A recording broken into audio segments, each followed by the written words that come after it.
구독과 좋아요는 사랑입니다.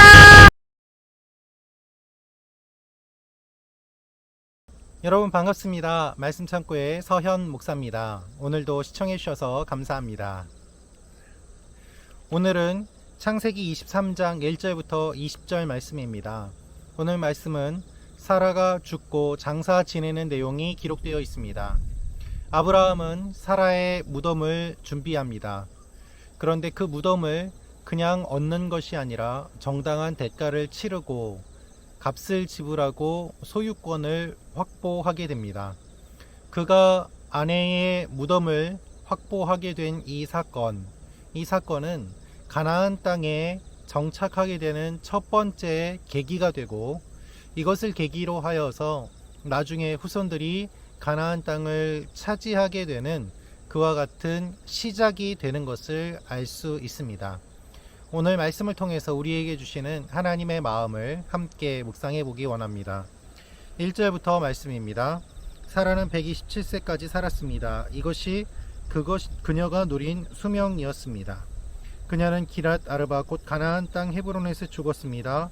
아브라함이 가서 사라를 위해 슬퍼하며 울었습니다.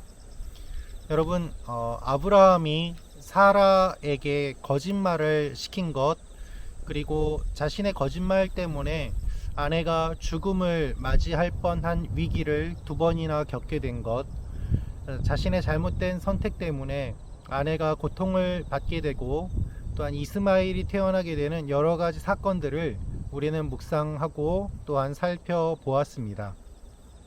이제 사라가 세상을 떠납니다. 그녀가 세상을 떠나는 모습을 보면서 아브라함은 어떠한 생각이 들었을까요? 아브라함은 아마 아내와 함께 했던 여러 가지 일들이 떠올랐을 것이고, 특별히 하나님께서 그녀를 통해서 이루어 가신 여러 가지 하나님의 일들에 대해서 생각하게 되었을 것입니다. 그는 그녀를 위해서 슬퍼하고 또한 장례를 치르게 됩니다. 아브라함 또한 느꼈을 것입니다. 나의 삶도 이제 얼마 남지 않았구나 라고 말이지요. 아브라함은 이 세상을 떠나기 전 아내의 죽음을 통해서 자신이 해야 될 것들을 해야 되겠다라고 생각합니다. 그리고 아내를 위해서 무덤을 예비합니다. 오늘은 그 내용인 것입니다. 아브라함은 이렇게 이야기합니다. 4절 말씀입니다. 저는 여러분들과 함께 사는 이방 사람이니 나그네 사람입니다. 죽은 제 아내를 장사 지낼 수 있게 여러분들의 땅을 제게 좀 나누어 주십시오. 아브라함이 아내를 장사 지내기 위해서 땅을 요청합니다.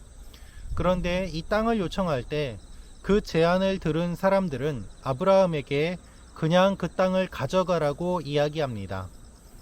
당신은 이미 우리와 함께하는 사람이고 나그네가 아니고 이곳에 거주하는 사람이기 때문에 충분히 그렇게 해도 괜찮습니다 라고 이야기를 하고 있는 것입니다. 그런데 아브라함은 그러한 그들의 제안에 대해서 극구 거부하며 정당한 값을 치를 것을 이야기하고 있습니다. 아브라함은 분명히 이렇게 이야기합니다. 8절부터 말씀입니다. 그들에게 이렇게 말했습니다. 여러분들께서 제가 죽은 제 아내를 이곳에 장사 지내는 것을 기꺼이 허락하신다면 제 말을 들어주십시오. 저를 위해 소알의 아들 에브론에게 부탁하셔서 그의 발끝에 있는 막벨라 굴을 제게 주도록 해주십시오. 에브론이 정당한 가격으로 그것을 제게 팔아 묘지로 삼게 해주십시오. 그렇습니다. 사람들이 아브라함의 이야기를 듣고 그 땅을 그냥 가지라고 사용하라고 이야기를 할 때 아브라함은 그렇게 하지 않고 정당하게 값을 주고 사겠다라고 이야기를 하고 있습니다. 그리고 이렇게 이야기합니다. 13절입니다. 그리고 그 땅의 백성들이 듣는 데서 에브론에게 말했습니다. 만약 당신이 그렇게 하고자 하신다면 제 말을 들으십시오. 제가 그 밭의 값을 치를 테니 제게서 그 값을 받으시고 제 죽은 아내를 거기에 장사 지내게 해주십시오. 아브라함이 몇 번이나 값을 지불하겠다고 이야기를 하고, 그리고 결국에는 그 값으로 은 400세겔을 주게 됩니다. 이것으로 그 땅을 샀을 뿐만 아니라 원어를 보면 그 땅에 거주할 권리, 그 땅을 자신의 소유로 영구히 가질 수 있는 권리를 획득하였음을 이야기하고 있습니다. 아내가 죽음을 기억하며 장사 지내는 가운데 아브라함은 지금까지 떠돌아다녔던 자신의 모습, 그리고 여러 가지로 하나님께서 인도하셨던 그 일들을 경험하는 가운데 이제는 정착해서 살아야 된다는 그러한 마음의 필요를 느끼게 되고 땅을 구입해서 아내의 무덤을 준비하는 것을 볼 수 있습니다. 그래서 성경은 이렇게 이야기하고 있습니다. 18절입니다. 성문에 있는 모든 햇사람이 보는 앞에서 아브라함의 소유가 됐습니다. 20절은 이렇게 기록하고 있습니다. 이렇게 해서 그 밭과 그 밭에 딸린 굴이 옛사람들에게서 아브라함에게로 넘어가 그의 묘지가 됐습니다. 여러분, 아브라함은 아내의 무덤을 준비하였습니다. 그런데 그 준비한 장소는 가나안이었고, 우리는 가나안에 아브라함의 후손들이 정착하고 살게 되는 모습, 그 땅이 하나님께서 예비해 주신 땅임을 우리는 성경의 역사를 통해서 볼 수 있습니다. 하나님께서 아브라함 한 사람을 통해서 민족을 세우게 하시지만, 그가 민족을 세우는 것뿐만 아니라 민족이 살 수 있도록 땅 또한 준비하게 하시는 것임을 우리는 알 수 있습니다. 한 사람의 작은 준비가 큰 민족이 거할 수 있는 땅을 예비하는 첫걸음이 되고 시작이 되었음을 우리는 오늘 말씀을 통해서 알 수 있습니다. 여러분이 믿음의 첫 열매라면, 모태신앙이 아니라 여러분이 처음 예수님을 믿으셨다면, 여러분이 선택하는 작은 것, 여러분이 헌신하는 작은 것이 여러분의 후손들이 큰 것을 얻을 수 있는 첫 시작이 됨을 기억하시기 바랍니다.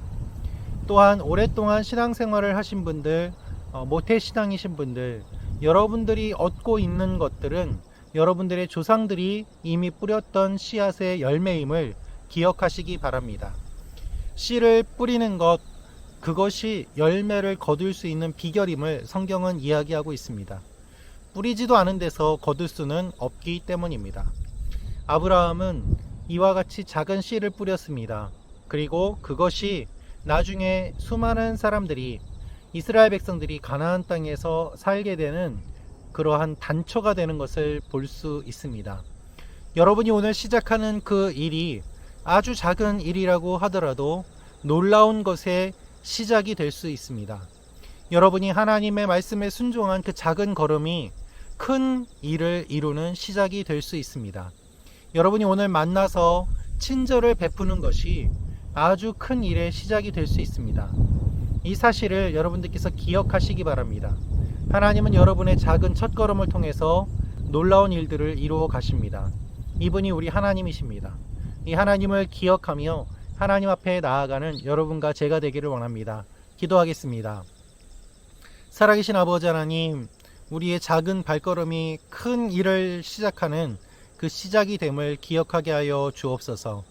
망설이지 않고 오늘 시작하게 하시고, 정당한 값을 치르게 하시고, 그와 같은 정당한 방법을 통하여서 얻게 된 권리로 풍성하게 많은 것들을 누리게 되는 영적인 원리가 있음을 깨달아 알게 하시며, 편법을 쓰지 않고 주님과 동행하며 오늘 하루도 씨를 뿌리며 나아가는 하나님의 사람들 되게 하여 주옵소서.